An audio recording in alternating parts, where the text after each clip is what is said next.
name is Sylvester, or Sil Damianos. I'm a retired architect. I'm a sculptor, sometime painter, a ceramicist, and lover of flowers. When I work with wood and work with trees, I find out that there's a lesson in almost every piece of wood that I pick up. I can't control what it's going to do, but it tells me basically what it wants to be. You know, to cut into a piece of wood and say, here's something I didn't realize was going to come out of this, and make something of it. And that's a thrill for me. In collecting, for example, I have wood that came out of the Northside Library. It's 130 years old. The Northside Library was my first major commission in architecture, and we had to restore the building in order to save it from being demolished. And they were throwing out the wood shelves, so I said, can I keep these? So I had 12 loads of wood that I removed from the Carnegie Library, and I have used them for sculpture and furniture ever since. I still have some. I'm Patty Kennedy-Zafred, and I am a textile artist, a wife, and a storyteller. I would say primarily a storyteller, and a journalist, and a writer. I made the first quilts. They were pretty traditional. Once I figured out a way to tell a story through quilt making is really when things started to take off. In this past decade, I would say, past 10 years or so, I have been silk screening all of my imagery on hand-dyed fabric that I dye myself. And those images, usually the quilt is inspired by perhaps one image or a group of images, and I do work in a series, so I usually have 4 or 5 different quilts within a series. I've done a series on child labor, on the Japanese internment, on Pittsburgh recently is my most recent series, Pittsburgh steelworkers, coal workers. The quilts and the work are inspired by the images or a story I want to tell. My name is Richard Claraval. I'm a sculptor and a draftsman primarily. My work has revolved around the human figure my whole life. The energy and so forth of my pieces comes a lot from, I think originally from comic books, and also Michelangelo, whose work actually has some similarity to comic books. So I loved the figure kind of floating in space, and the poses could be any possible way that you wanted them to be. I played sports my entire life, and I love the motion of sports, the movement. And so I think that's another big reason why I like dynamic figures and motion in my artwork. My name is Rochelle Blumenfeld. I'm an artist and have been exhibiting for quite a long time in Pittsburgh and in Europe, but mostly in Pittsburgh. I love the feeling of light. That's very important to me. Whether I was doing abstract art or moving on to other things, light is very important. I try to direct the eye to move in certain directions, and it's very important to me, motion in the work. I don't want it to be static. So my name is Dale Huffman, and I'm a studio potter. I didn't come to art the way most people do. I came to Pittsburgh in 1968 to study physics at Carnegie Mellon. I began to realize that physics, as interesting as I still find it, wasn't my life's work. When I started taking art courses, I began to realize that maybe this was my life's work. While I was in grad school, I realized that, again, glass fascinated me, and I enjoyed the medium, but I'm a very tactile person, and you can't touch hot glass. And I'd been taking some clay courses anyhow, and I slowly moved over into clay, and eventually decided that clay was my medium. The most important thing that I learned was the knowledge of how to make pots slowly migrated here instead of here. When things are going well in the studio, often my hands are dancing with the clay in a way that this is doing very little controlling of. It's really very tactile and very physical. With my hands in the clay, there's a sense of flow that happens. A lot of artists talk about flow, but there's a sense of flow at that point that it can be just magical. Hi, I'm Robert Bowden, a native Pittsburgher.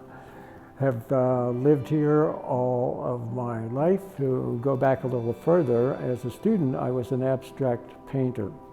And I was an abstract painter until the late 1960s. Then I decided to try watercolor, which had always been intimidating to me.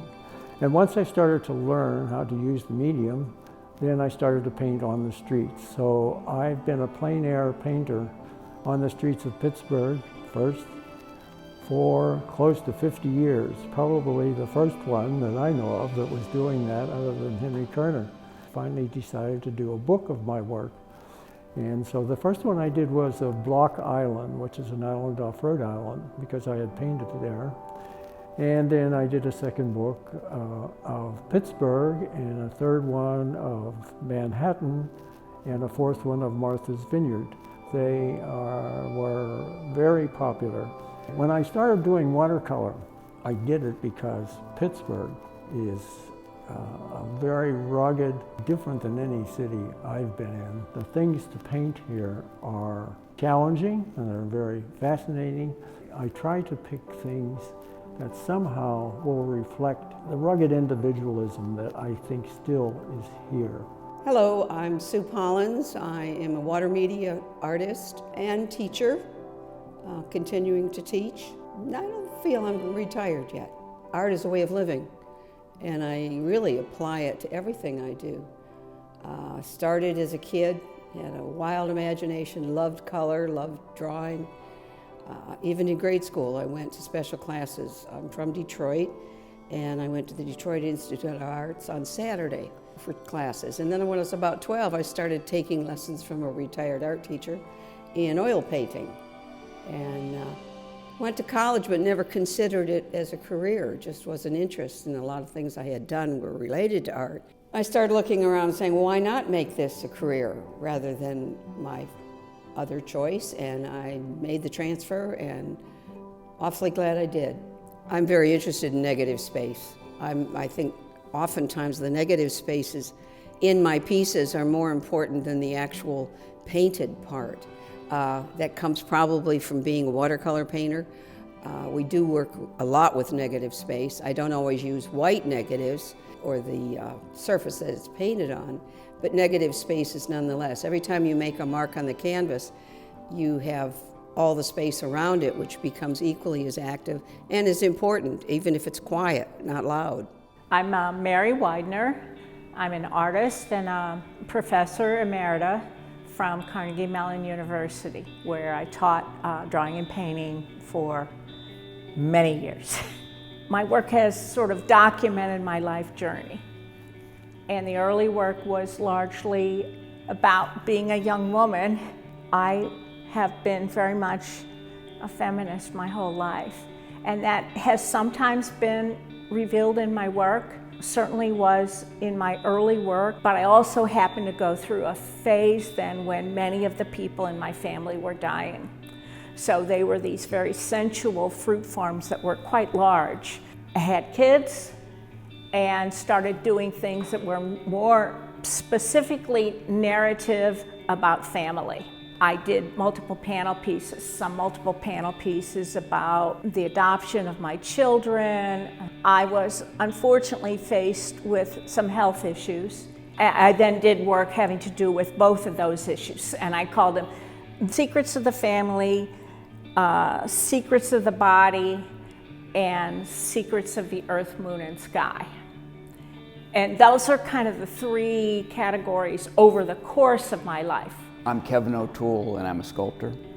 From my childhood, I enjoyed making things, making drawings, making paintings. It was something I enjoyed doing from my earliest memories. So a lot of my earlier pieces are simple, organic sort of solids that have been cut into. I think about it as, I'm working with an organic material, and I'm trying to make perfect shapes, which is essentially impossible. But I'm trying to get as close as I can to a perfect shape. Initially, all my pieces were finished very smoothly. And at some point, I decided to allow the chisel marks to show for two reasons. One, because I liked the texture of the chisel mark, and two, because people had no idea of how I made these pieces. Showing the chisel marks gave them a sense that they were in fact made by hand and they were not entirely machine-made. The movement that I seem to create in the piece, I hope it's just intuitive. You know, some shapes seem right to me and others don't. I do tend to come back to shapes over and over again and do variations. I'm Joan Iversen Goswell. I'm basically known mostly for my political work. Did a lot of political work. The artists have to speak up about politics of what's going on in the world. Well, it gets, you know, it works. People see it and it influences them. One thing I did was I took an icon, you know, like a Russian icon, a face, you know, this of a saint or something. And then I did one beside it of George. Oh, about George Bush. Oh, it was just total mayhem with all the same images, only the images were things like cannons and death and dead people and stupidity. Nothing nice like on the saint one. Stuff like that. It was a collage I did. It was in the book. But I make these books, they're not really planned out. I just start them and da-da-da-da-da-da happens and I just do it. Maybe that's why they're layered. I mean, I do the research because I have to like get a good quote or have to see, oh, so-and-so did this yesterday and what happened. So I do all that, but then when I start to make the book, it's basically just shoot from the hip. Art and life merge harmoniously in my work.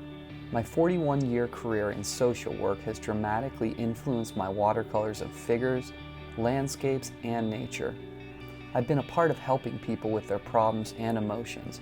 Helping them survive, I find their counterparts in nature as I explore the environment and its diversity through my art. I like to use color to interpret my responses to people and places, and I love to portray flower, sky, and water as life forms with their own meaning. I believe art can bring about unity and diversity and play a meaningful role in helping us to experience and achieve unity of mankind. I also explore my own diverse heritage through my art.